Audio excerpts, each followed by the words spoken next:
C.S. Lewis once said, Jesus is either a liar, a lunatic, or Lord. But most people today try to add a fourth option. He was just a good moral teacher. But there is a massive problem with that.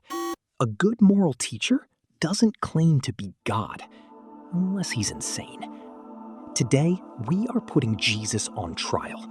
We are going to look at the exact moment in history where Jesus either proved he was the creator or proved he was a fraud. And it all comes down to 5 English words. Welcome back to episode 2 of the Trinity series. If you want to discover where the truth really is, hit that subscribe button. Let's distill the truth.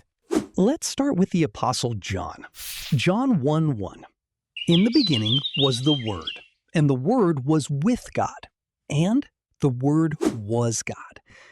Wait, how can the Word be with God, but also be God? This isn't a contradiction. It's a revelation. It tells us 2 things at once. The Word is a distinct person from the Father, but the Word possesses the exact same divine nature as the Father. Some will argue the original Greek says the Word was just a God. But Greek scholars overwhelmingly reject that. John didn't use the indefinite article. He was making a definitive statement about Jesus' nature. He wasn't a created being. He was the eternal creator. But Jesus didn't just let the apostles figure this out.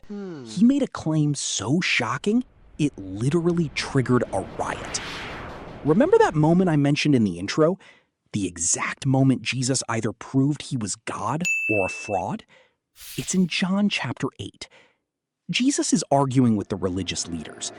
They ask him who he really is, and Jesus looks them in the eye and says 5 English words. Before Abraham was, I am. To us, that sounds like a grammar mistake. But to a first-century Jew, it was an absolute bombshell. He wasn't just saying he was older than Abraham. He was quoting Exodus chapter 3, the burning bush. When Moses asked God for his name, God replied, I am who I am. Jesus was taking the sacred, unutterable name of Yahweh and applying it to himself. And the Jews understood exactly what he was doing. The very next verse says they picked up stones to execute him for blasphemy. They knew he was claiming to be God, and Jesus didn't correct them. But wait, what about Colossians 1:15?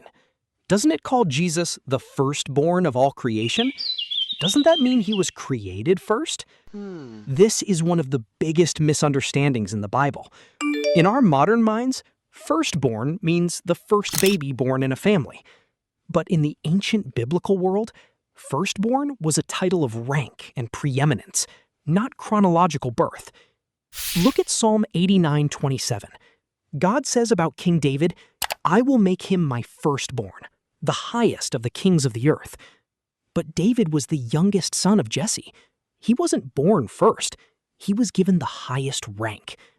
When the Bible calls Jesus the firstborn, it means he holds the supreme rank over all creation. He is the heir of all things. So why does this matter? Why fight over this doctrine? Because if Jesus is just a created being, then his death on the cross was just the martyrdom of a good man. It wouldn't be enough to pay the infinite penalty for human sin.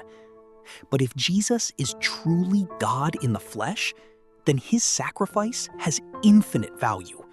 It is the Creator stepping into his own creation to rescue it. But we have one more piece of the puzzle. We have the Father, we have the Son. But what about the Holy Spirit? Is the Spirit just a force, or is he also God? That is exactly what we are tackling in episode 3. Make sure you are subscribed so you don't miss it. Because deep theology deserves simple truth, and that's exactly what we're here to distill, together. See you in the next video.